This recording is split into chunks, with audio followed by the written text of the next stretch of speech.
Welcome to the Chemo Chronicles. Yep, you heard me right. The Chemo Chronicles. If you saw my last video, then you know that I have to have chemo.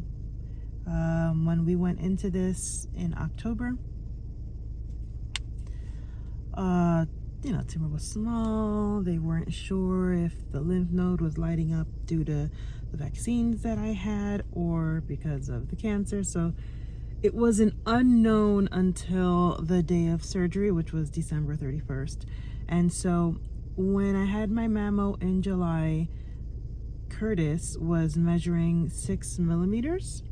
And then when I had my biopsy in October, Curtis was still measuring 6 millimeters. And then when I had my surgery in December 31st, the last day of December, Curtis was measuring 7 millimeters. So Curtis grew.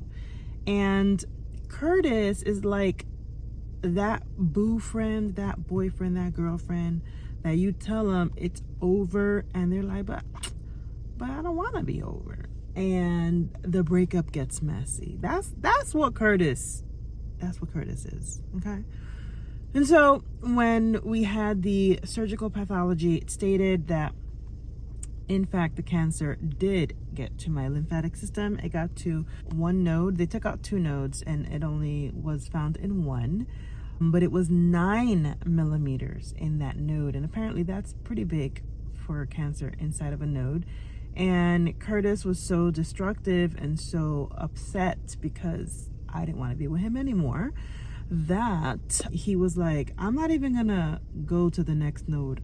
I'm just going to destroy the node that I am in, meaning extranodal extension, aka Curtis busted through the node, and so cancer cells spilled into my armpit.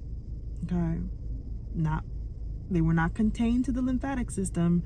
They just spilled into the surrounding tissue. So at that point, the cells are microscopic. They're real small, and they're not gonna like dig and carve out my armpit. They can't really do that. So because of that, chemo was placed back on the table. Also, the fact that I'm premenopausal, and don't ask me to explain, okay? But there's something about being premenopausal and chemo being beneficial. I don't know, child, okay? I don't know. But it is what it is, okay? I have to have chemo, and I am not very happy about it, but I am going to accept it as something that God is using to help me get better and to help me get rid of Curtis, Lord willing, once and for all. My husband was with me at the appointment with the medical oncologist, and when I tell you we both cried in that office, we cried, both of us. I was trying my best not to cry in front of the doctor. I try real hard, but this situation, man, it messes with you. It really does. And as strong and as stoic as I am walking into these appointments, there's always a curveball or a wrench that is thrown into the equation, and it just shakes my core. But then, you dry your tears, and then you're like, okay, what do we got to do? Step 1, what's step 2, what's step 3, what's step 4? Let's do it. Let's go. So let me just give you a quick rundown on what type of chemo I will be receiving, because there's a lot of different types of chemo. So standard of care for early stage 1 breast cancer, it's 20 weeks of chemotherapy. So it's called ACT chemo. Don't ask me to say the whole name. I sound like I'm speaking in tongues. I'm not saying the whole name, okay? But it's ACT. So apparently the AC is given the first 2 months. So the first 8 weeks, I will have 4 rounds of chemo. That means I'll have a round for the first week and then nothing the second week. And then I come back the 3rd week, I'll have a second round and nothing the 4th week. And then I'll come back the 5th week and then have another round. You know what I'm saying? Like every other week. So it's 4 rounds over the course of 8 weeks. Once I complete those, then I have to now come in weekly and have 12 weekly infusions of the Taxol something. I don't know, child. Okay. These medical professionals, I'm telling you, they be speaking some scientific tongues because I can't pronounce those words. Okay. So that's the plan. What are some of the side effects? There's nausea, mouth sores, fatigue, vomiting, because nausea doesn't mean vomiting. Nausea could just be upset stomach. Vomiting is a part of nausea, but you can be nauseous and not vomit. So we praying, because I have not vomited since I was 6 years old, guys. 40 years of no vomit coming out of my mouth. Let's not break the streak, okay? So this sun, child, okay? Let's move it over. Maybe this way. Okay. So, what was I saying? Yeah, so some of the side effects, fatigue, chemo brain, kind of like where you kind of like your brain gets foggy and it's hard for you to like think and stuff. There's a bunch of other stuff. So, I don't know, my nail's gonna fall off. I heard something about get your nails done to try to protect your nail beds. There's like a lot of stuff I be hearing on YouTube University, but whatever. So, that's the plan. The hair is gonna fall out. Okay, it really is, and I'm okay with that. What makes me more like about it is just, how are my kids gonna react to seeing me without my puff, without hair?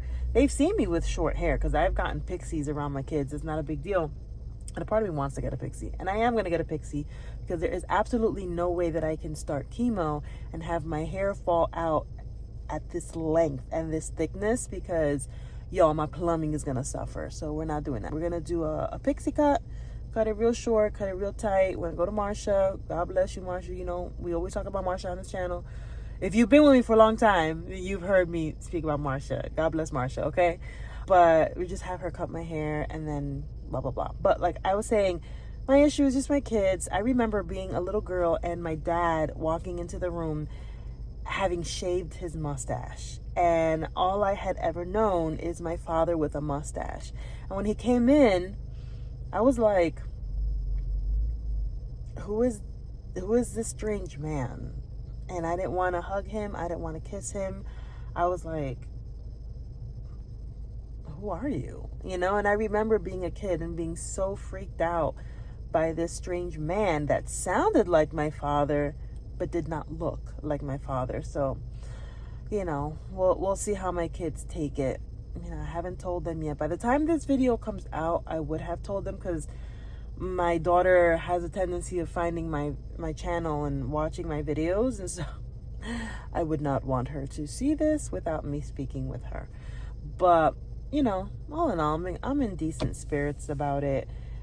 It's just like, oh man, that's 20 weeks. And 20 weeks is a little tough because I've got these tissue expanders inside of my chest, and I was like, okay, technically you do the mastectomy. If everything comes out right, 3 months after the mastectomy, I can have my swap surgery, blah, blah, blah, blah, blah, fix my abdomen, call it a day. But when radiation got put onto the table, it delayed the process, and I was like, oh crap. So how long after radiation will I have my swap surgery? And by swap surgery, I mean take out the tissue expanders, put in the implants. And the plastic surgeon said, I wait 6 months post radiation. And I'm like, 6 months? Wow, why? And he's like, because your skin is going to be affected greatly by radiation. So I need to ensure that your skin has fully healed before I can make any cuts. Because what if you're not fully healed, then I make a cut and then your skin heals with the cut that I made, and now it's a deformity. So I was like, that makes sense. I was like, okay. So now I'm thinking, all right, push it out 6 months. But then chemo got thrown onto the table, and I was like, okay. Talk to me about the timeline. What does this look like now? And they were like, well, chemo has to come first. I was like, okay. And then I was told chemo is 20 weeks, and I was like, okay, that's 5 months. So if I'm starting chemo in February, that puts me at completing chemo at around June. Whew. Then when does radiation start? we want you to rest up a little bit from chemo, maybe 2 weeks after, maybe 4 weeks after. Let's just say worst case scenario, let's say a month later. That means now I'm starting radiation about mid-July, maybe August. So now we do 5 weeks of radiation. Now I gotta wait 6 more months. I was like, oh my God. So I'm gonna be having these tissue expanders in for a year, all of 2025. I'm gonna have bionic titties. Yes, I said what I said, bionic titties, okay? Okay, hallelujah. All of 2025, and I will have my surgery in 2026. So it is what it is. I try not to think about the timeline too much because it'll affect me, and I don't want to be affected in a negative way. So it is what it is. I'm gonna bring you on the Chemo Chronicles. I'm gonna try my best to document the Chemo Chronicles every day. Will the videos be long? No, maybe it'll be a quick 2-minute, hey guys, this is day 3 of chemo, this is how I feel, this is what is happening with me, this is what I'm trying to do to counteract it. I'll see you on the next one. Maybe they'll be short little videos, because I know that there are people that are following me that are kind of curious to see how am I doing, what's my treatment plan, because they have been diagnosed, and they're using my journey as a guide, oh well, she's going through this, and it's happening in real time, right? So I know there's a girl that follows me on here, and I had my double mastectomy on December 31st. She had her double mastectomy on January 10th, if I'm not mistaken. So we're 10 days apart in terms of recovery. So I would love to, be able to provide her with content of how it's going for me. Now, remember, my situation, my circumstance is not yours. Everybody's different, and everybody's chemo journey is different. Everyone's cancer journey is different. And cancer is like those pick your ending type of books that you would get from the Scholastic Fair when you were in school. You remember those? You would read the book, and then you get to a page that's pick your ending. If you want to go to page 47, it'll be this. Go to page 52, it'll be that. And as you pick your ending, whatever.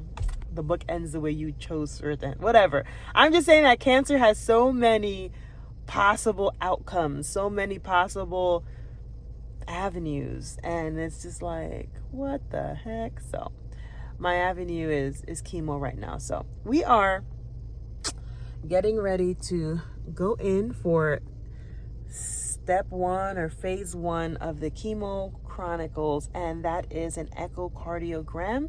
They have to get baseline data on my heart, because these medications can have a negative effect on your heart, and they need to monitor that. So thanks for being on this ride. Keep me in your prayers, that God would give me the strength to get through this, that he would strengthen my body, that I would be able to hone in on my consistency with nutrition, because nutrition is important when you're going through, chemo. So it is what it is. I'll see you on the next one.